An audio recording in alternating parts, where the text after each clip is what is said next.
I'm David. I'm Corey, and this is our point of view. Okay, Corey, today I think, how about we talk about a book I've been reading? Okay. Dr. Jekyll and Mr. Hyde.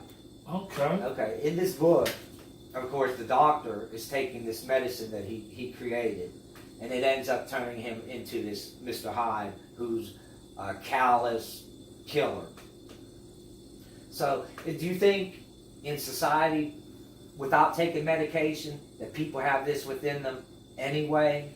I do. Without medication, that they can. I think everybody has a dark side. What restrains them? What restrains some from going to the dark side, but not others? I think different support systems. I know me, as far as my family keeps me from turning dark. Right. So you think it's probably something different for everybody? Right. Everybody has a certain component that keeps them from going to that level. I think, and people that don't have that component, those are the ones that tend to cross over that level. Component of what? Family support, or whether it be some type of family structure or financial keeps them from going to the dark side. It can vary. But there seems like there's many people that have went to, well, let's just call it the dark side. Right. Even though they seem like they have a structure set up, right. A support structure set up, they still will go there. Right. So could it be something in your DNA that does it, or as far as what triggers you to go there? Yeah, or maybe in the society that you have put yourself in, the company that you keep. That could be possible. It could be. That some go there and some don't. Right. Because like you, I believe everybody has that. Right. But what allows you to unleash it is something to think about. Because like you said, and you could be if you hear about like most serial killers, you rarely hear somebody say, "Well, yeah, he seemed crazy. We needed, I knew something was going to happen." Most times you hear, "No, he's a good guy. He was sorry. He was a member of the church. He was a wonderful person." Right. Now I'm not saying something triggered him then, and something triggered him, or it was a time capsule inside of him, and it just snapped in. So do you think maybe like in those cases like that, and even in state, still remaining on the good side as opposed to, going to the dark side or the bad side, do you think it's something you were born with, that you have more a tendency, however with your genomes and your DNA, what's inside of you? Do you think that's already instilled in you to either easily go to the dark side or easily go to the light side? I'm thinking, I wonder if they already answered that question. I think somebody that posed that question I've heard, can you be born evil? Is that possible? Now are you speaking evil or to the extent where you just do malice stuff? Let's say evil. Let's go with that. I think it's possible to be born evil. I think you can have those traits. So you think it's just genetics? They're just going to I think that is possible. I think you could be born evil, and then you could also have that gene inside of you, and it can lay dormant in certain situations. Can activate it. Like I seen times when I was unemployed.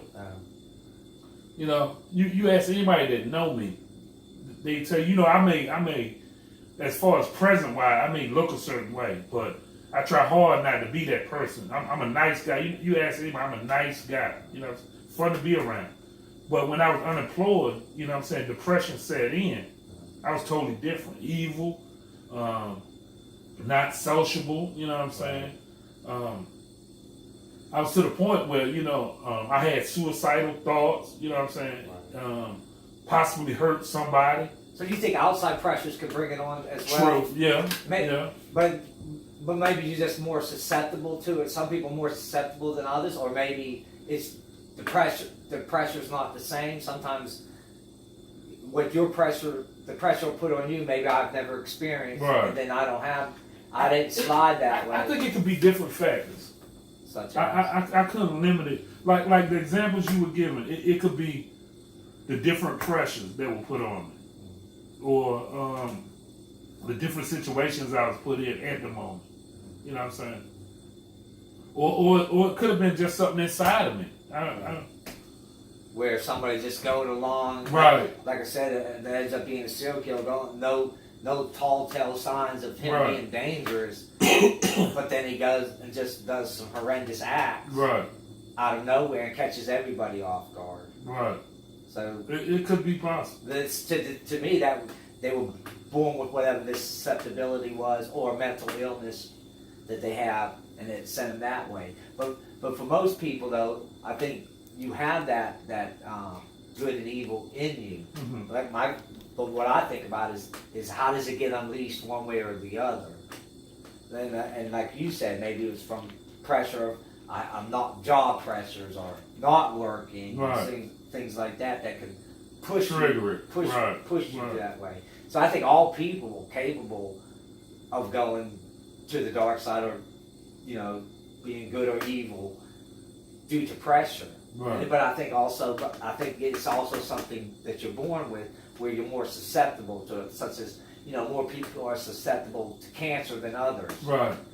Due to their biological structure. So maybe with like good and evil, it's the same thing. You're born with this certain genomes, and you're more susceptible to going, becoming evil as opposed to becoming good, because you were born that way. Right. So you think that's I can possible? agree with that. Yeah. Okay. Let's sneak this one in here. People are still talking about universal basic income. Do you think that's a plausible way to fix society?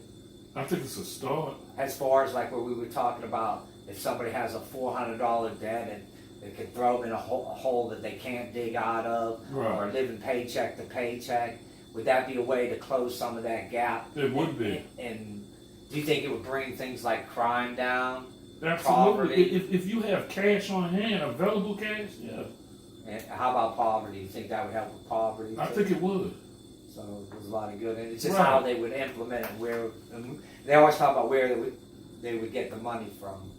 And if you think about the money we spend as far as like subsidizing oil companies and other big businesses, allowing inversion from companies to claim that they're American company, yet have all their factories in a foreign country. Right. If they close things like that and close a lot of the tax loopholes, maybe that would be enough money to start a program where you could maybe give $1,500 to every citizen. And I truly believe that would help. And to kind of close that gap. Right. And boost the economy. And boost the economy, because we are a consumer-driven economy. Right. So that would help businesses too. Why would you think anybody would oppose it? Like some businesses would oppose it, some people oppose it. What would be the rationale to oppose it? As far as taxing them to supply that, I'm quite sure they would oppose that. Right. But in the long run, it seems like it still would benefit their business, because then you'd have probably more people shopping at your business, buying your goods or service, whatever it is you're offering. Your customer ratio would probably go up. I don't think they would look at it like that. I don't know how they would perceive it, but they probably wouldn't look at it like that. They would just look at the tax, as far as you taxing. Well, in their defense, well, there's no guarantee they're going to spend the money with me, but yet I have to pay the taxes. So maybe that's the way they would rationalize it. That probably so. That maybe they won't spend in my right. business and stuff. But if you're a business owner, would you play the odds? It seems like the odds would be, because that's kind of what you do as a business owner, trying to, figure out what are good odds and what are bad odds. Wouldn't the odds be more favorable if people had more money that they would spend? I'm not saying that it's going to boost your business 100%, but maybe it would add to your business if they did have this money. If you're going to play the odds, if they don't have it, your business is going to stay about where it's at. Right. But if they do, then there's always that the odds seem like that should go up a little right. for you. Just like we were talking about, like competition at work or whatever. The less people, the better odds. For business, the more people with money, the better odds of you getting some of it. Right. But I mean, they're so used to rigging the game. So as far as giving them odds, I don't think they would more or less see it as that. They want hardcore facts that if you take my tax dollars, if you tax me, it's a guarantee that I'm gonna get this money back somehow. But there's never guarantee for business stuff. I mean, unless they may think like that. That makes sense that they could possibly think like that. But there's no guarantee in business. There's no guarantee that you're going to have a repeat customer. There's no guarantee that you're going to have a new customer. There's no guarantees in that at all. Right. So why wouldn't you want to up your odds of more people with a little more money to maybe get them to spend it there at your business? I don't know. I don't know how they would rationalize it, but I don't see it as they would benefit. They would probably benefit, but they want to know specifically how they're going to benefit. Right. You know what I'm saying? Versus it's possible people having more money, you know what I'm saying, they'll come spend it with you. Uh-huh. You know what I'm saying? So they just want some type of guarantee. Well, we don't have any guarantees. This has been David. I'm Corey, and this is our point of view.